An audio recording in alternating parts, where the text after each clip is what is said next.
Bueno, muy bien, muy bien. Lo saludamos a Jorge Yoma, a ver si ya lo tenemos al aire. Jorge, un gran abrazo.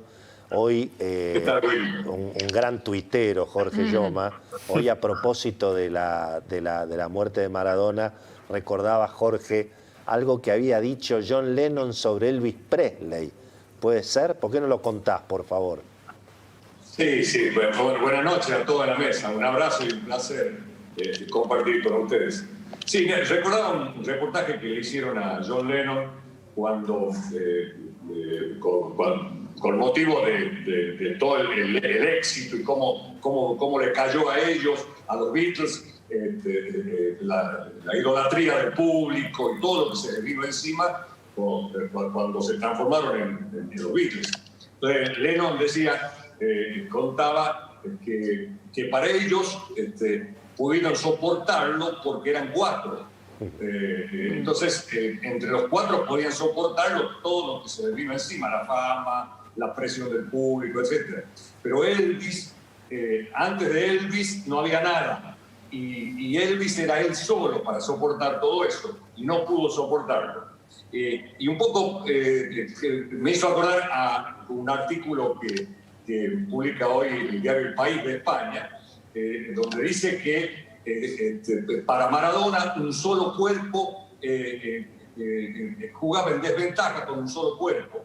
Maradona le hacían falta 2 cuerpos para poder enfrentar todo lo que él significaba, ¿no? Así que hay unos paralelismos Jorge, con él y Maradona, ¿no? Te llamamos porque el lunes pasado nuestro colega y amigo Carlos Pañi recordaba que vos algo tuviste que ver con toda la discusión que hay ahora a propósito del futuro del jefe de los fiscales en función de la reforma a la ley del Ministerio Público.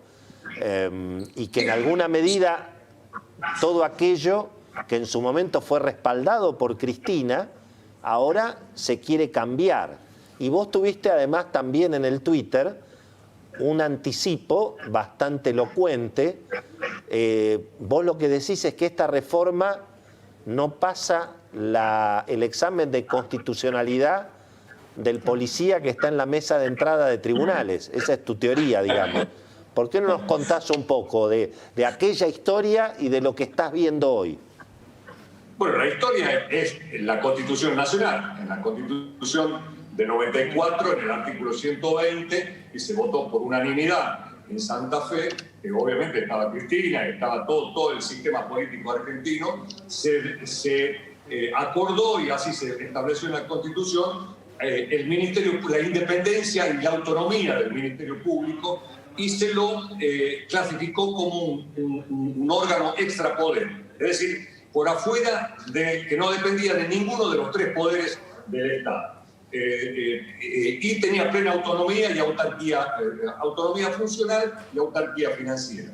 Veníamos de un Ministerio Público que era una dependencia menor del Ministerio de Justicia, dependía absolutamente del Poder Ejecutivo, que designaba y removía como quería a los fiscales. Entonces, en la Constitución del 94 se decidió que los fiscales, que son quienes ejercen en materia penal la acción en representación de la sociedad, y luego en todos los fueros, en el fuero comercial, civil, laboral, actúan los fiscales en representación de la sociedad, digamos, debía tener autonomía frente al poder político.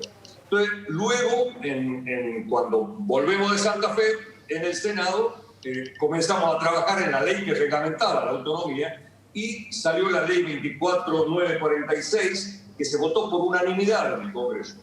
Todas las fuerzas políticas, así como sancionamos la autonomía en la Constitución, votamos la ley reglamentaria, que fui el autor de esa ley, de ese proyecto, por unanimidad en el Senado y en la Cámara de Diputados. Equiparando el procurador general al juez de la Corte, porque el procurador actúa frente a la Corte, los fiscales generales a los jueces de Cámara, es decir, en cada instancia los miembros del Ministerio Público equiparados a los magistrados del Poder Judicial, con las mismas inmunidades y con las mismas prerrogativas y garantías. Por eso es los 2/3 para la designación y remoción por juicio político del procurador, porque es el sistema que tiene la Corte Suprema de Justicia. Y es esa ley, es esa ley, Jorge, la que se quiere cambiar ahora, esta que vos habías, digamos, claro, presentado. Que votada por unanimidad, absolutamente. Entonces, ese sistema, que no es la ley lo que hace es reglamentar lo que dice la Constitución. Correcto. Lo que hace ahora es, no solamente modifica las mayorías de 2/3 a mayoría absoluta, que en términos matemáticos es de 48 votos del Senado que te exige la Constitución, con solo 37 ya lo nombras al procurador. Jorge, tenemos que hacer una pequeña pausa y a la vuelta me contás por qué vos creés que esto no resiste el examen de constitucionalidad, como dijiste vos, del CANA que está en la mesa de entrada de tribunales. Hacemos la pausa y me lo explicás, por favor. Dale, con gusto.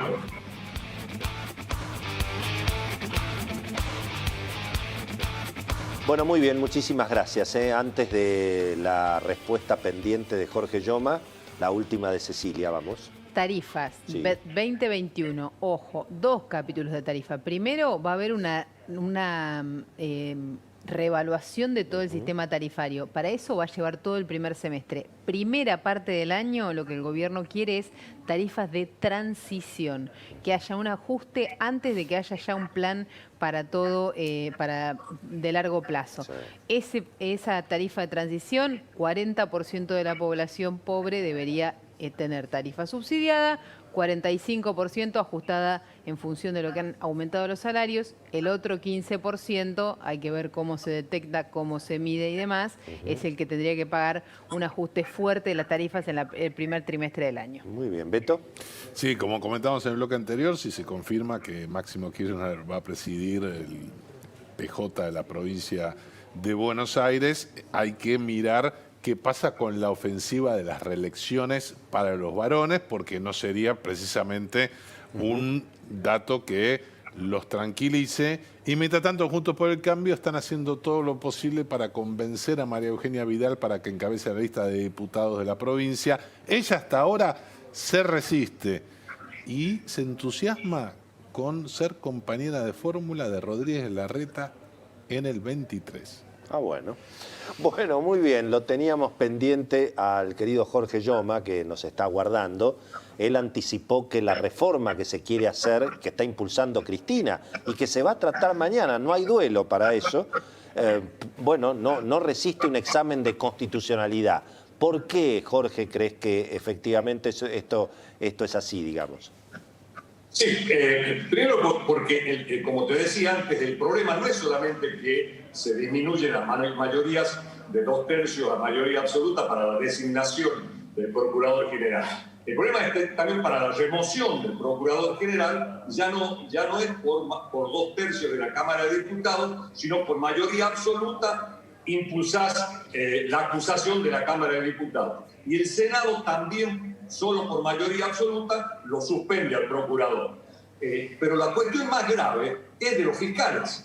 Se crea un tribunal de enjuiciamiento para los fiscales que está compuesto de 7 miembros cuya decisión es con 4 votos ya se destituye un fiscal, pero los miembros que crea este tribunal de enjuiciamiento son 3 del Congreso, 1 del Poder Ejecutivo, 1 de los rectores de universidades nacionales, un fiscal por sorteo y un miembro del Colegio de Abogados. Con lo cual, el oficialismo de turno tiene mayoría asegurada para destituir, para echar un fiscal porque se le ocurra, digamos. Con lo cual, lo que hace el proyecto que se va a votar mañana en el Senado es eliminar la autonomía del Ministerio Público, del Procurador, de los fiscales, de los defensores, y los vuelve a poner bajo la suela del zapato del poder político, con lo cual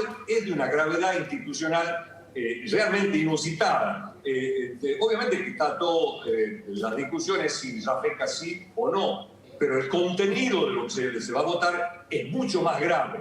Entonces, si no pensara yo que esto no, como te decía, no resiste un análisis de constitucionalidad. Maqueda, Rosati, Rosenkrantz estuvieron en la Convención Constituyente de Santa Fe, saben.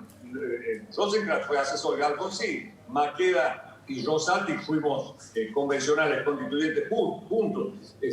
Sabemos lo que quisimos decir cuando se estableció la autonomía del Ministerio Público como órgano extrapoder. Llega a la Corte con un amparo de un fiscal y obviamente la Corte va a anular esa ley, ¿no es cierto? Así que, pero es de una gravedad inusitada lo que se va a votar el día de mañana en el Senado. Jorge, te mandamos un abrazo enorme, te seguimos en Twitter, siempre muy ocurrente, y Muy inteligente. gracias por estar con nosotros esta noche. Igualmente, saludos a todos, un placer. Un abrazo grande. Hacemos una pausa y después Carlos Roberts también tiene algo que decir sobre Diego Armando Maradona. No se vayan, ya venimos.